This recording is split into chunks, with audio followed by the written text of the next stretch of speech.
Так что если мы перейдем к SR0x, и здесь войдем, вы увидите, что у нас такая же лаборатория, как и раньше, и я просто собираюсь очистить историю своего набора BIP.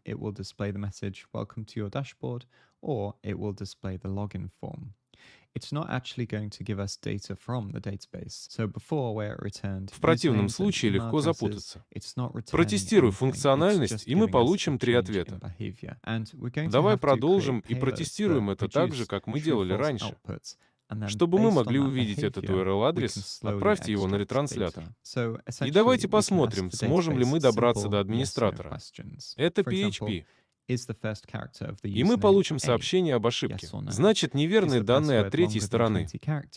Так что в данном случае, вероятно, происходит какая-то постобработка. Таким образом, приложение отправляет ответ на конечную точку, но ожидает возврата данных в определенном формате.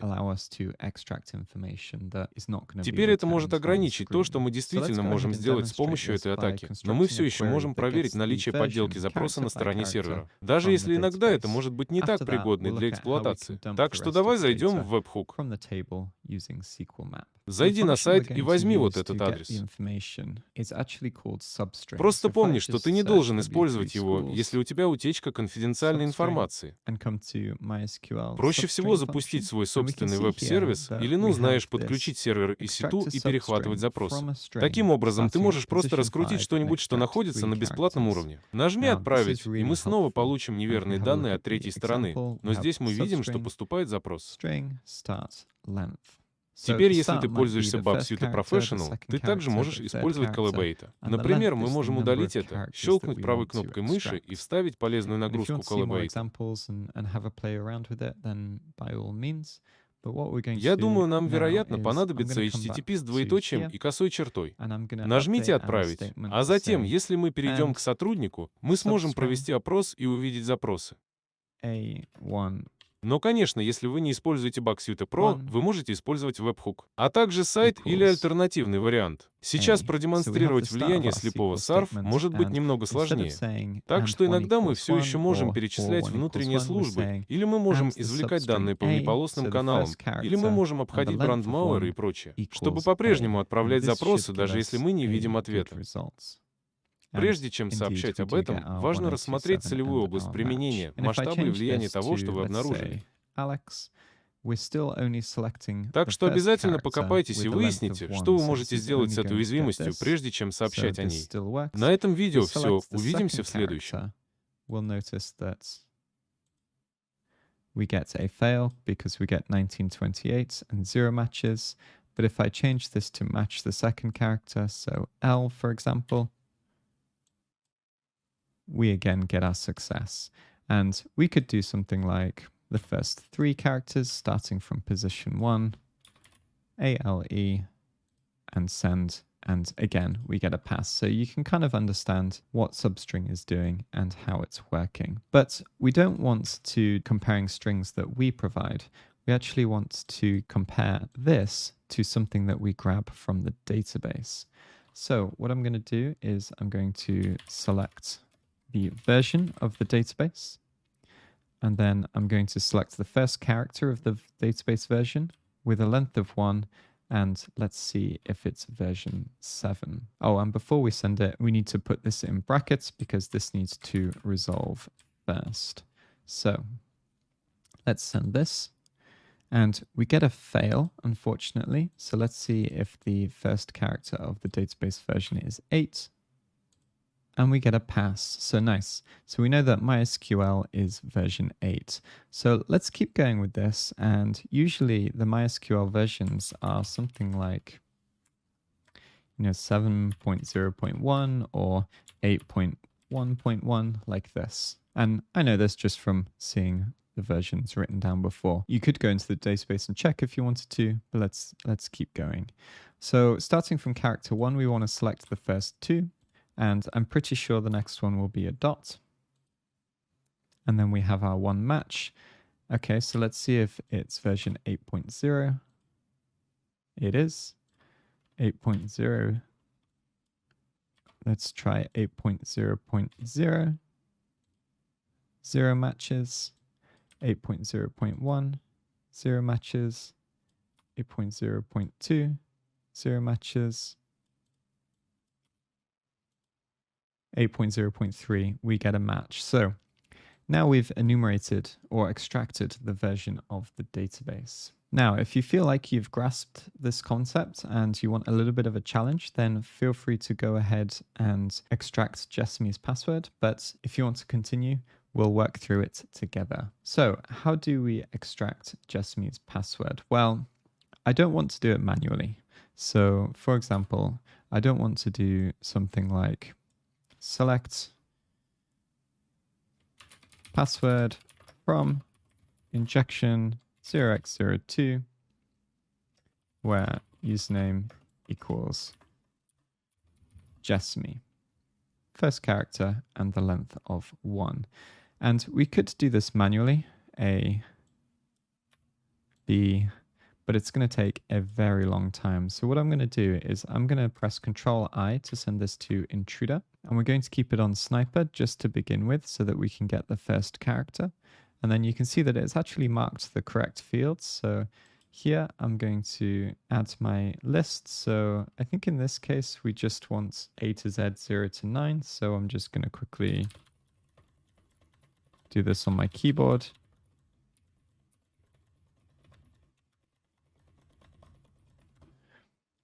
If you needed a list that was like, 1 to 100,000, then obviously we can whip that up in Python, or you can Google for word lists as well. So let's click Start Attack. And even though it's throttled, we should be able to get the first character fairly quickly. And here you can see that the length that sticks out is Z, so 1310. And if you want to find this, you can either filter by length like this until it comes to the top, or we can filter out items using the filters as well. Sometimes you might be looking for a different status code. It depends on the attack you're doing, but in this case, we get a different length response. And if we pull this up, we can come down and we can see, let's see if our welcome is here. We do indeed have welcome to your dashboard. So now we could continue with this attack in Intruder, but I also want to demonstrate SQL maps. So let's come back here and get rid of this and grab this request. Come back to our terminal and then just vim request2.txt, insert, paste, save this, and then SQL map -r request2.txt. And let's see what it makes of this. Whoops, I actually forgot. So to inject into cookies, I think you need level 2 for SQL map. So let's add this. And then when it says, do you want to URL encode the cookie values? I don't think so, because we got our payload working without URL encoding. I think we can just go ahead and say no. Our next question, it looks like the backend database is MySQL, skip test payloads specific for other databases. Since yes is in capitals, that's the default, so I'm just going to hit enter. And then it says, do you want to include all tests for MySQL extending provided level 2 and risk 1 values? I'm just going to go with yes. So cookie parameter session appears to be injectable, which is great. Do you want to retry to find proper union column types with a fuzzy test? No, that's okay. Do you want to try with random integers? Nope. Do you want to try with random integer value? Yes, let's try with null values. Cookie parameter session is vulnerable. Do you want to keep testing for others? Nope. So here it's found that the cookie is vulnerable and it's given us our test payload. So we can copy and paste this, or we can use this as part of our reports. Or what we can do is we can actually go ahead and just come in and just try --dump. And this should dump the database for us. And we'll have to go through the questions again. So I'm going to click no for this. And it's actually dumping things from every table, not just the SQL injection too. To speed this up a little bit, what we can do is I'm just going to press Control-C to cancel. And then I'm just going to do -t injection 0x02.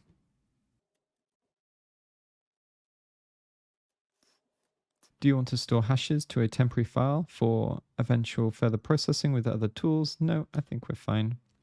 Do you want to crack them via dictionary-based attack? Not right now. And here we are. So it's dumped the data from injection 0x02, and we have Jeremy at example.com, and his password is Jeremy, and the username is Jeremy, and Jessamy at example.com, and the password is here, and the username is here.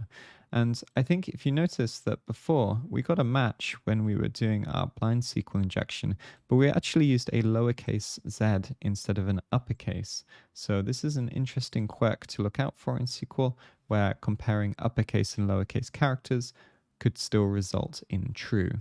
Now, there are many, many ways to solve a challenge like this or to uncover SQL injection.